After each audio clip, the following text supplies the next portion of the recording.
Hello everybody, welcome back to Football United TV. I'm your host Matt King, and today I've got special guest Eric, Chelsea fan, coming on to talk to us about Chelsea, their recent results, and he's also going to talk to us about Real Madrid in the Champions League against Man City because he went to the game, and we're going to talk about El Clasico, Madrid versus Barcelona. But before we do, can I ask you a massive favour yet again? I'm so sorry to throw this upon you every time, but could you please, if you haven't done so already, hit the red subscribe button? It means so much. Thank you in advance. Really does mean so much. Right now, we're going to give you a vlog of Arsenal fan Dan, who usually comes on the show. He went to the round 32 second leg game, Arsenal versus Olympiakos. And yes, we all know the result. Arsenal are out. But anyway, it should be a bloody good vlog and I hope you enjoy it. And after that, we're going straight into the talk with Eric. So I hope you enjoyed Dan's vlog and I hope you enjoyed the talk with Eric. Thank you very much. Welcome to Football United TV. This is me, Dan King, here at the Emirates with Gary King. Dad, what do you think the score's going to be tonight? 2-0. 2-0 to us. Just checking to Arsenal. Got goal scorers? Aubameyang. You said that last time. Safe bet and... Lacazette. Aubameyang, Lacazette. I'm going to say 2-1 to the Arsenal, and I'm going to go with Lacazette and Pepe. Here we are live at the Emirates for Arsenal versus Olympiakos. Free kick here, right on the edge of the box. Probably going nowhere, but let's see what happens. Arsenal just conceded, 1-0 Olympiakos. It was a great header. Terrible defending. Oh, this crowd cannot believe this ball will not go in the net. We've gone to extra time. It's 1-1 on aggregate. They got the away goal, we got the away goal. So now we go to extra time and hopefully not penalties, but let's see. Oh, just lost my shit. Oh, Aubameyang, overhead kick. Woo! Finally, what a lifesaver. Describe what's just happened. They gave away a cheap corner and they whip it back in afterwards and they score. That's pretty much the game, man. Arsenal are out of the Europa League by the looks of things and Olympiakos are through. Unfucking-believable.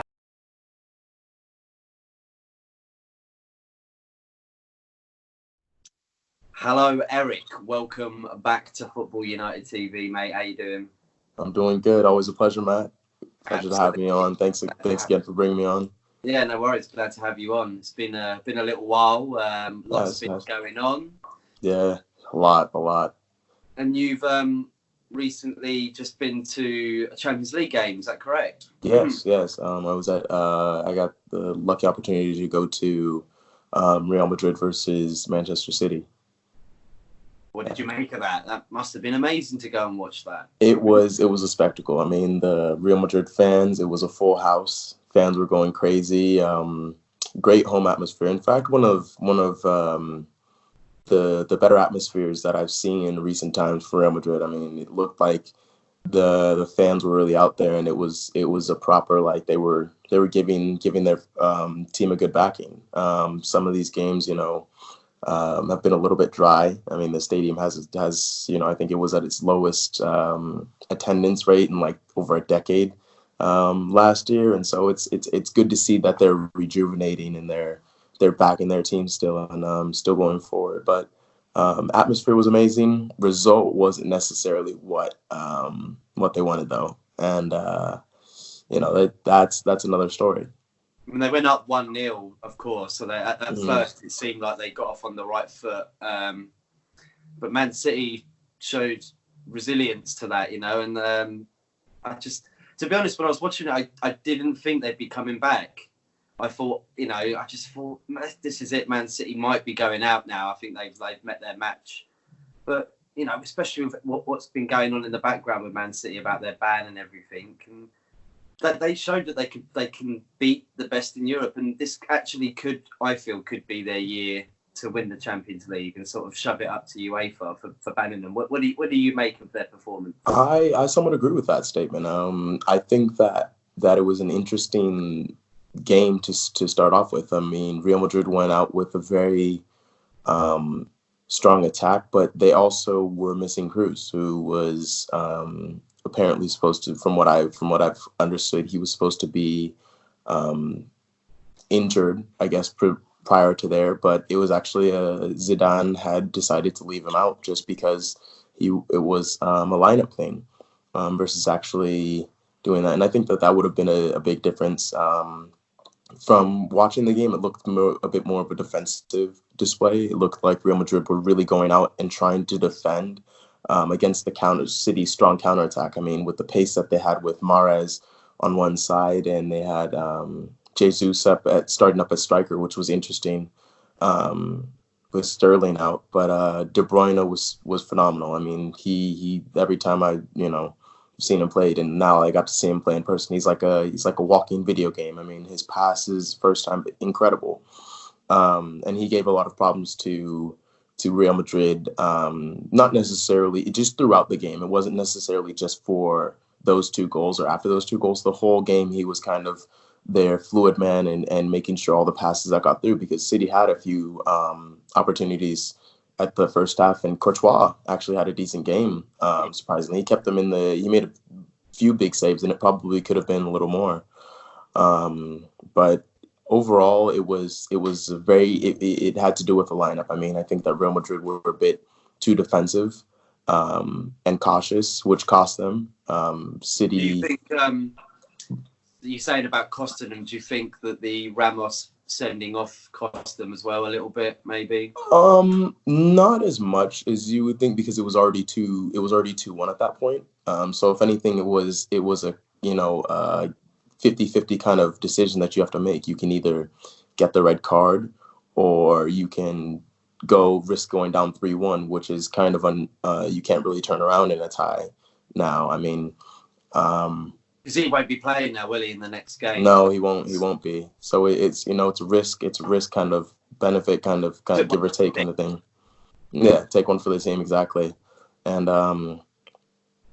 it was there were a few, two players stood out that really had weak games to me, who were Casemiro in the midfield. He was one who gave the ball away for that attack for Mahrez to get through, and then Ramos taking him out, and then Carvajal was the one who gave away the penalty. I mean, it was, and they both kind of had 2 weak games. I think Casemiro statistically had a 74.6 passing rate or something like that, and the next lowest pass rate was Ederson. So it's not like he's pretty much Courtois had a better distribution percentage than Casemiro, which kind of summed up his game. He was decent defensively, but in terms of link-up play, in terms of making that crucial pass to get into the act, he was lacking there.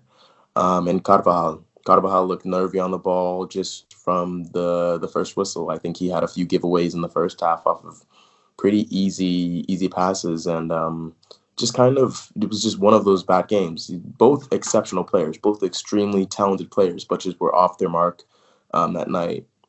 Now, what surprised me was to see Pep's lineup, though. Pep didn't start Sterling, who was coming off of an injury, and he didn't start Aguero. And I just, that threw me off a little bit. But that's the mastermind of him. He knew what he was doing, I guess. Absolutely. The guy came out, and for 90 minutes, they were just running at Real Madrid's back line, and once Sterling got on, the game kind of was done from there, because he's worn down, the wing backs, and he's just getting in behind. And both those goals really kind of came from getting in behind and just pure pace, which was interesting to see, because I really did think that Real Madrid were going to pull away with that game once they got that first goal. I thought the second goal was surely coming, and it wasn't like Manchester City were dominating possession when they got their goals. In fact, they were on the back foot, and they just countered well on both of them, on both occasions. Once that first one went in, then that took the wind out of Real Madrid. But really, even then, game was pretty open, and then boom, 2-0 with that penalty, and from there it was just downhill. Obviously, Real Madrid losing that game, they needed to get something, didn't they, in this El Clasico that happened yesterday? And Absolutely. They did 2-0. What did you make of that game last night against Barcelona? Yeah. That is a strong bounce back. that's a statement from Zidane. I think that says that he's still the man to be in charge at that club. I think that kind of character that Real Madrid showed yesterday was brilliant. I mean, it was a Clasico. The first half was a little bit frustrating, I think, for whoever you were supporting last night. I think that Barcelona had some opportunities that they just didn't get a play around the end of the ball, but Real Madrid just as much. I think that Real Madrid really showed the character in the second half.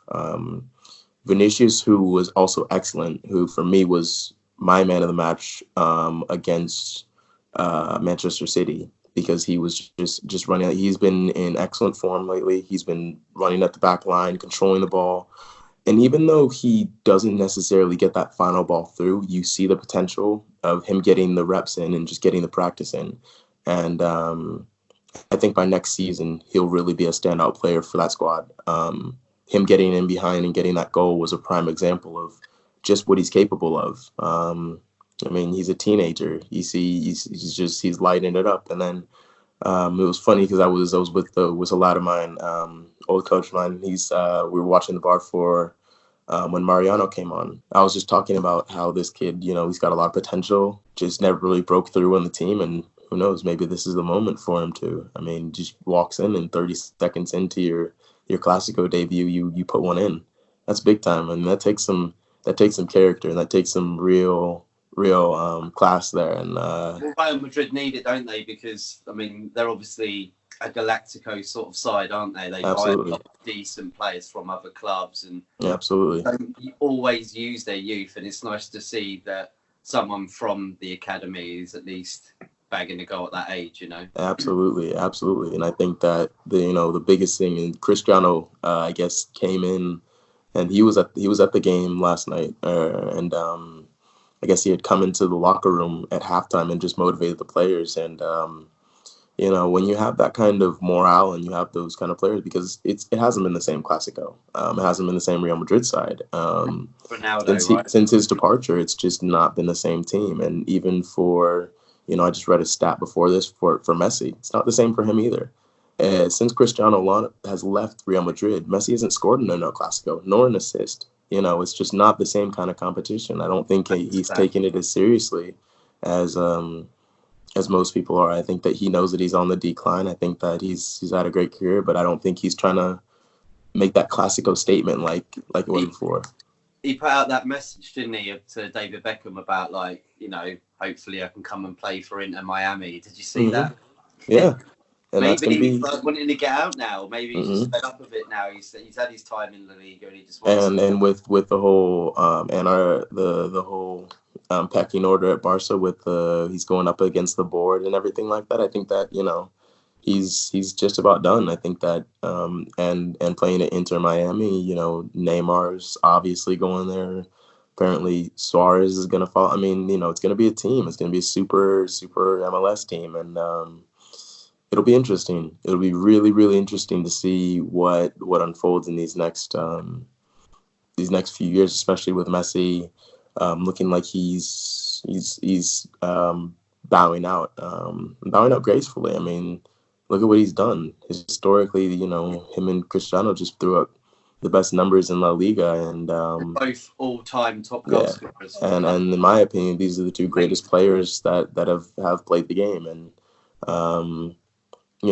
I think that it's a little bit of a bummer for me as well, not just the Real Madrid fans, but it's an El Clasico without Hazard. I think that had he not been hurt recently, I think we would have seen a little bit more flair out of Lionel Messi. I think we would have seen a little bit more out of that Barcelona squad. I think that, in fact, it would have been the same. It would have been more of a battle versus kind of like who's going to get that scrappy goal in. I think that is going to be more of a team play. I think I was really looking forward to that, and it's unfortunate that he picked up the injury that he did. But he adds character to that Real Madrid team that you don't really see. Let's move on. And to Chelsea, of course, the team that you support, that you die for, probably, maybe. Yeah.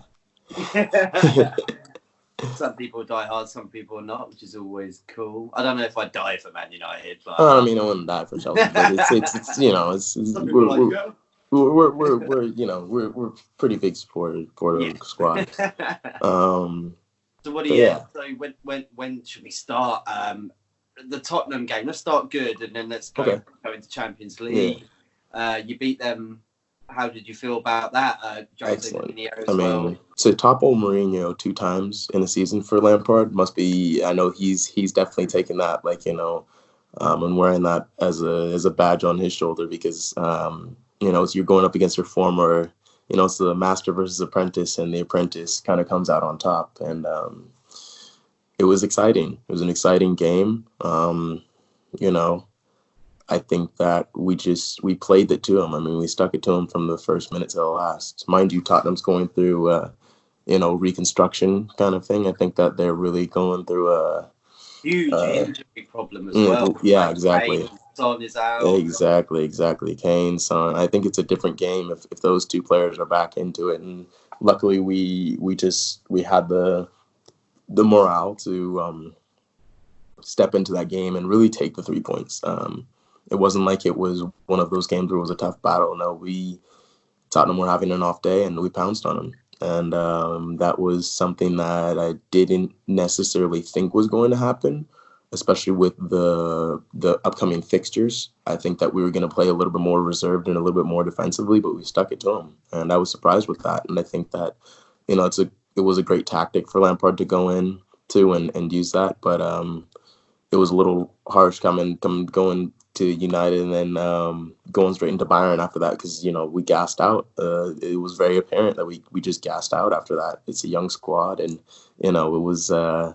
It was hard, but I'm happy that we picked up the 3 points when we did, and I think that I'm still not necessarily. I'm not thrilled with the result of United and the Bayern result, but in where we're sitting at kind of right now, I think that we could have got a little bit better out of both of those games, but I was happy with the Tottenham result for sure. What did you? So yeah, talking a little bit there about the Bayern Munich game. Core hurt a little bit.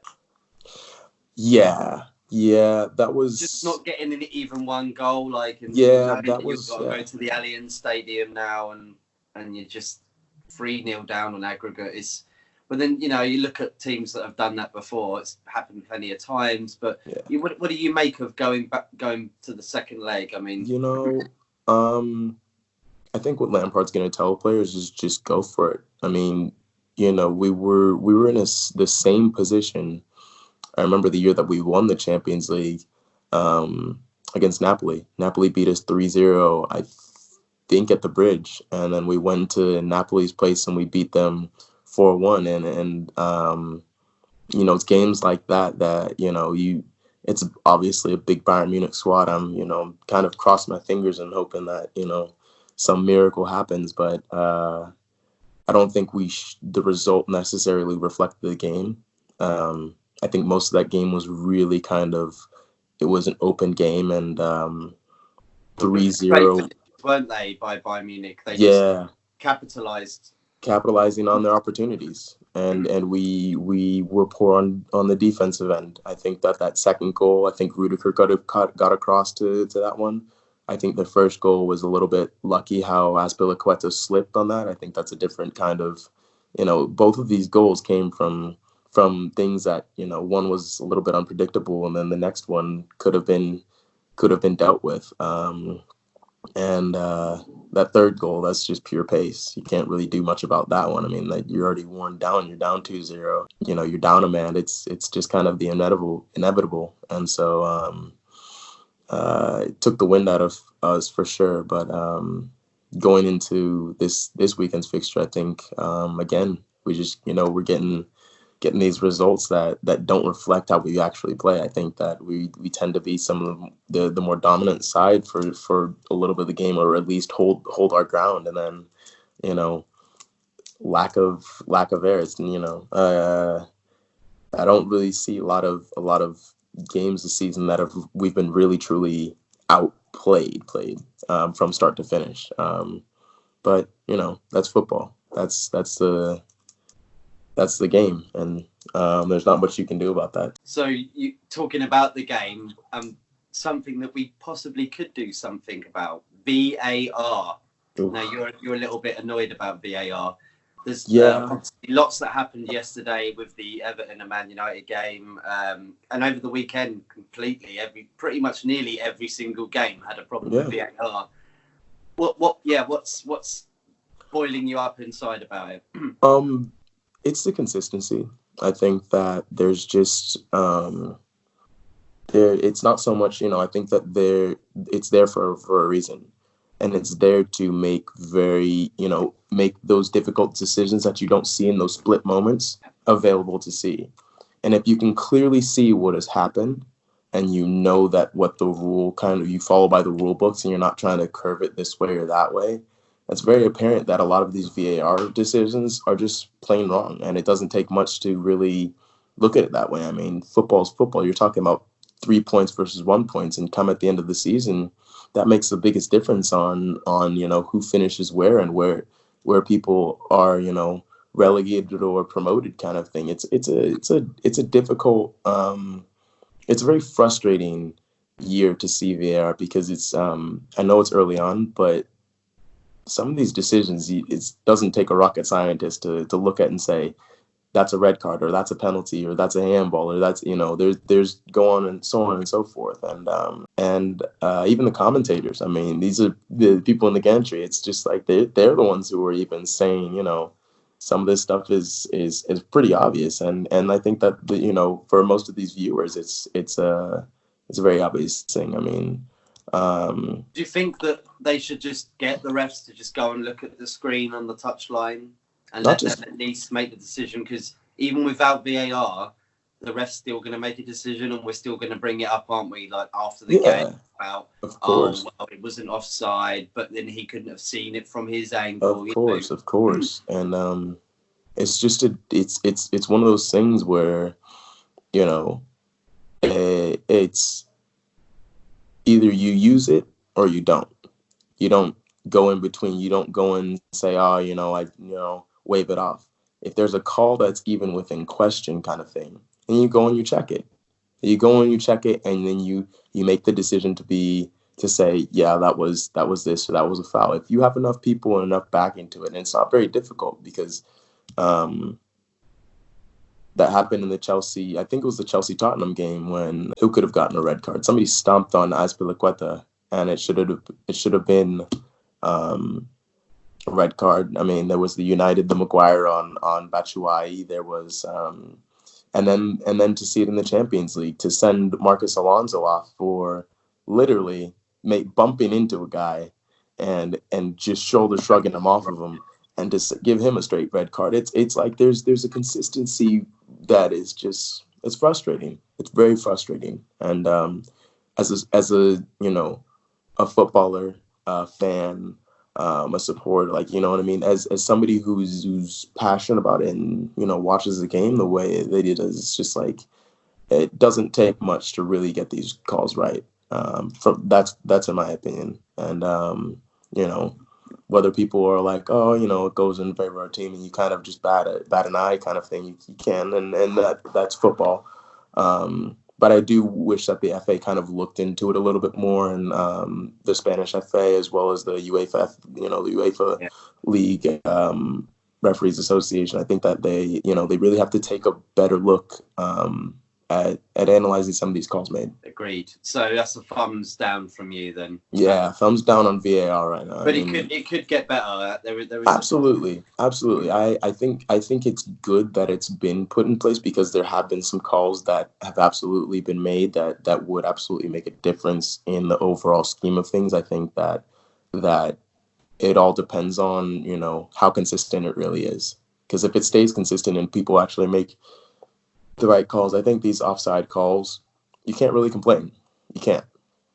Some of them they've made that were a little bit questionable, but with the lines and the seeing that, okay, his arm's offside, for me, I think it's a little bit harsh to say. I think it should be a full body length offside.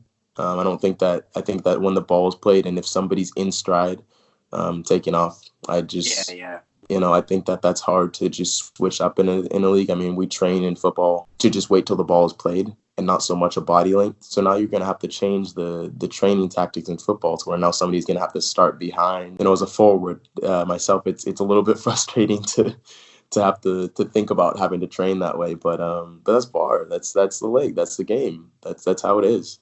Well, the defender is also always going to want to be on the other side, so they're just going to keep going back and back and back. Absolutely.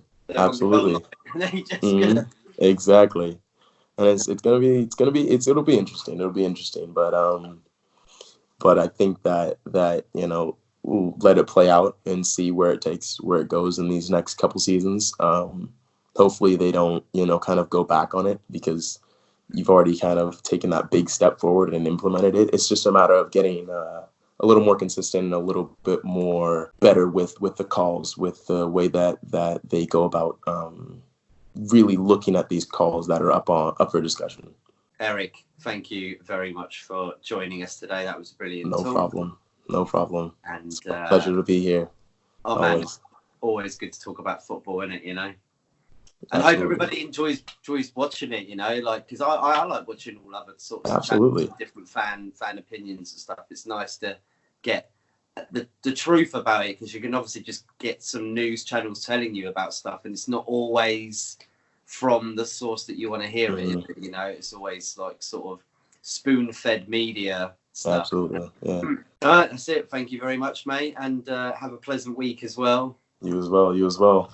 And everybody for watching, thank you very much. Please do subscribe, share, like, do what you can for the channel, and have a good week too. Bye-bye. All right, bye.